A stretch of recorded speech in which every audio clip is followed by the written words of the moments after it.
We have a very special guest on the show today. He is running for Congress in our great state of Ohio. Max Miller, welcome to the show. How you doing, sir?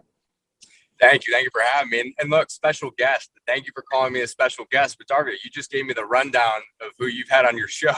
And I probably rank somewhere in the middle to the bottom, but I'm happy to be here. So thanks for having me on, dude. Well, I appreciate you coming on, man. I definitely do. So tell people a little bit about you're running for Congress in the House.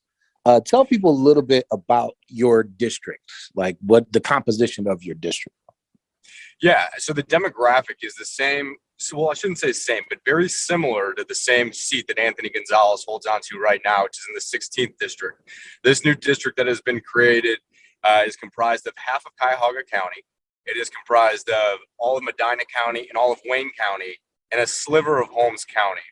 So when you look at this district, I mean, you're looking at what one would think is a very Republican district, and even in a year like we're seeing in front of the Biden administration, I know we're going to end up pulling, 8 to 10 points, at least from the Democrat and independent parties.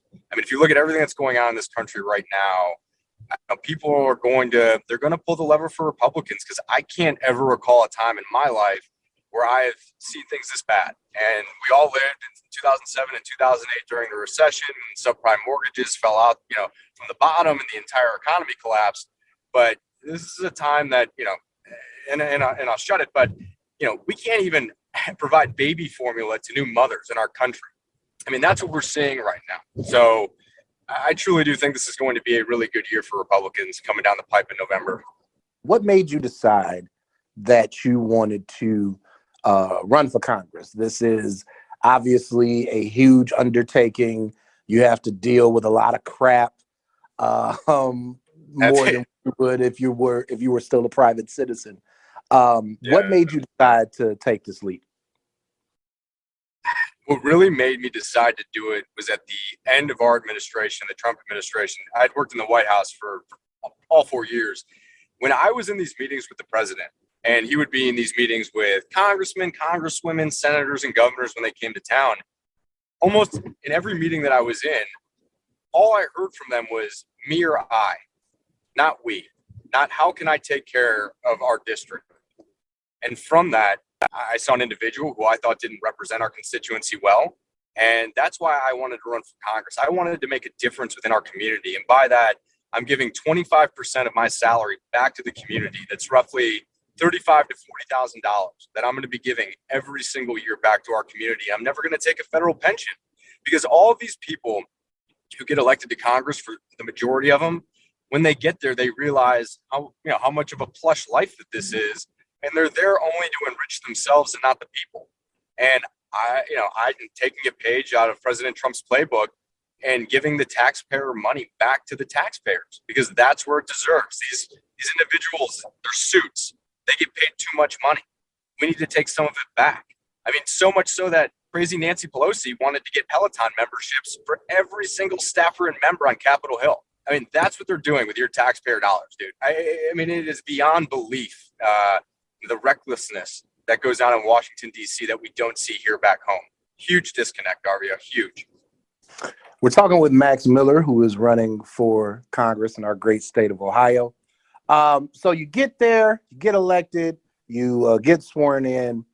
Talk a little bit about some of your priorities once you get to D.C. I mean, first and foremost, we have to shut down our southern border. We need to put E-Verify in place. We have hundreds of thousands of illegal immigrants who are coming into our country, and we see hundreds of thousands of people coming into your country, and the unemployment rate isn't moving down the way that it should, then we have to go back to a merit-based immigration system. Besides securing the southern border, the most important thing that we can do is provide energy independence to the American people and economic relief. We need to cut down inflation. We need to stop spending money. Look, the $40 billion to Ukraine needs to be $40 billion to the United States of America and us. I mean, I just talked to you about the baby formula shortage.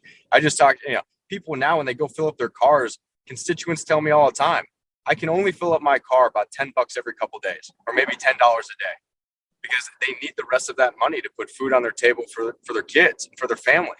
I mean, those are the times that we're living in right now. And we need to bring economic relief to the American people. And we need to stop printing money and taking loans and stop being a debtor to countries like China and Japan. We have to stop this nonsense. And we can. It's just we need good fiscal responsibility and control of the House of Representatives and the Senate. Well, and let's talk a little bit more about that, particularly that last point. I think it is indisputable at this point that we rely too much on China for everything. Talk a little bit about your views on our reliance on China and what you would do to combat that. Yeah, look, a long time ago, this country decided to send and outsource our jobs overseas to focus on innovation.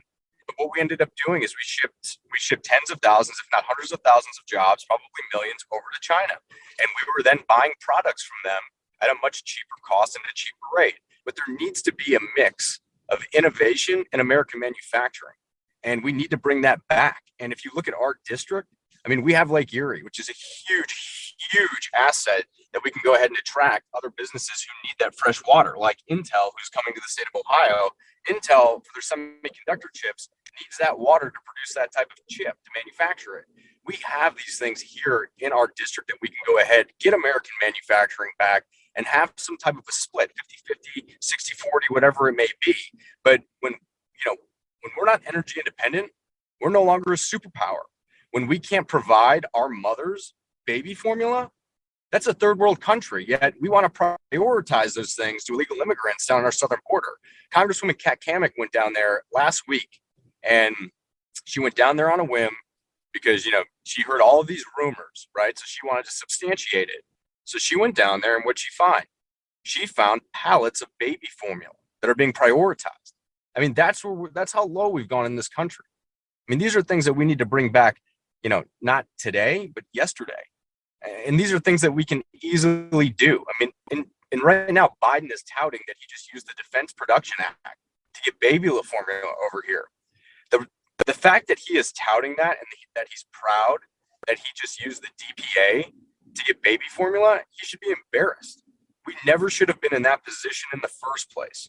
Yet, it's on his shoulders, just like everything else. We're talking with Max Miller, who's running for Congress in our great state of Ohio.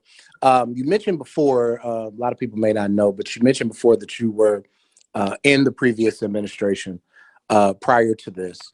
And one of the priorities that the previous administration had leading up to the election was the Platinum Plan that the Trump administration had produced, and there were several things as part of that plan. One of them is something that's very important to me, which is school choice, and some people refer to it as educational equality. So, talk a little bit about where you are on school choice, especially in light of all the stuff that parents are discovering now.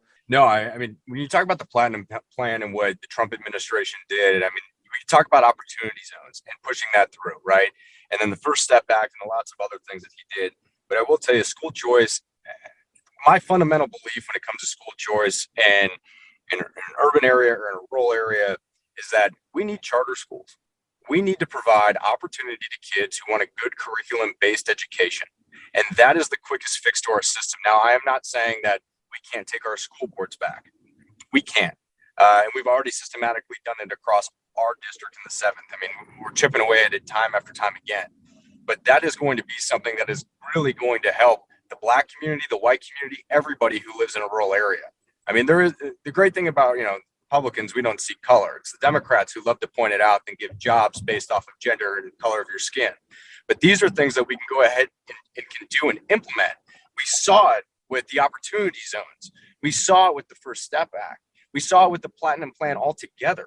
And that is how we can help the urban communities, right? We need to coalesce everyone around.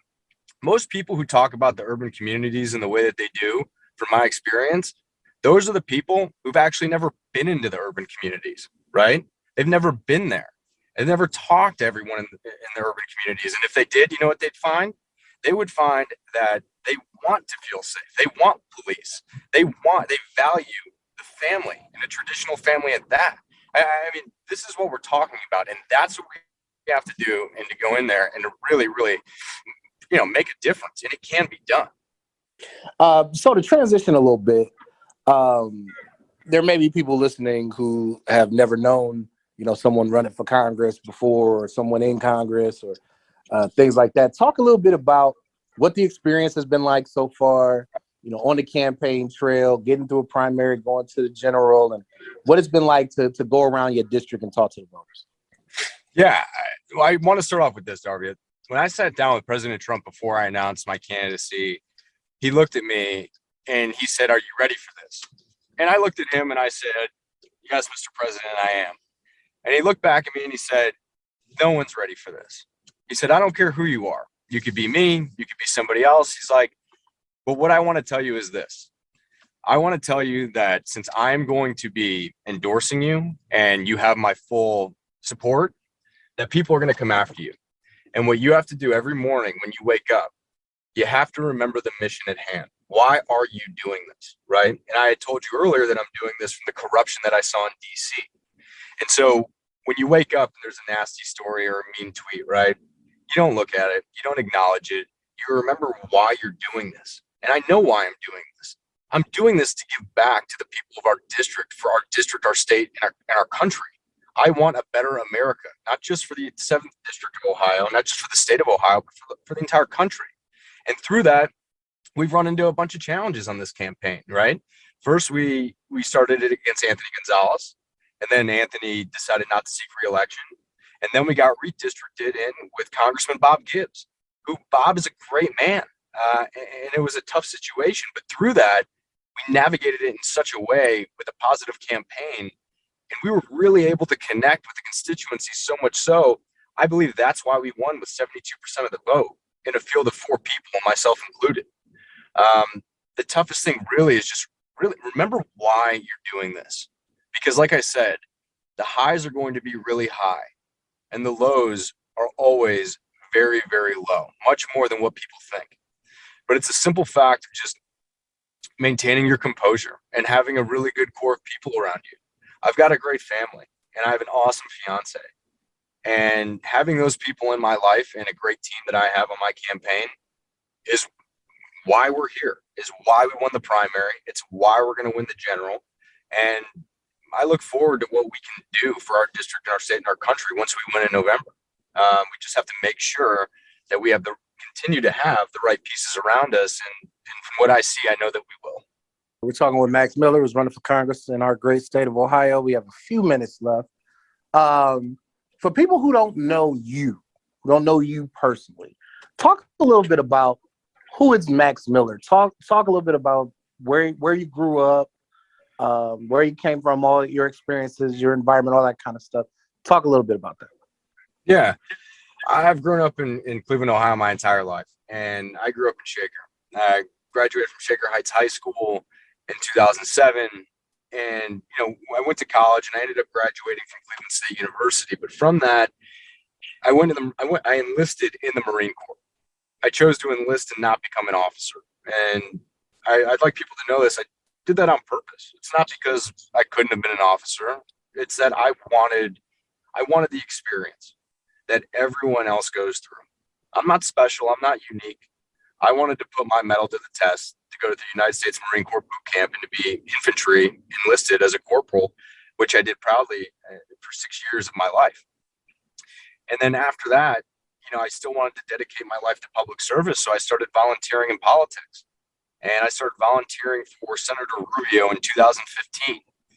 And from there, Corey Lewandowski called me in February of 2016 and he offered me a job. And from there, I started off at the very bottom. I didn't come in, as someone at the top or at some crazy position. I was just an advanced lead. And I was able to develop a unique relationship with the president. But through that, it really was off of my work product.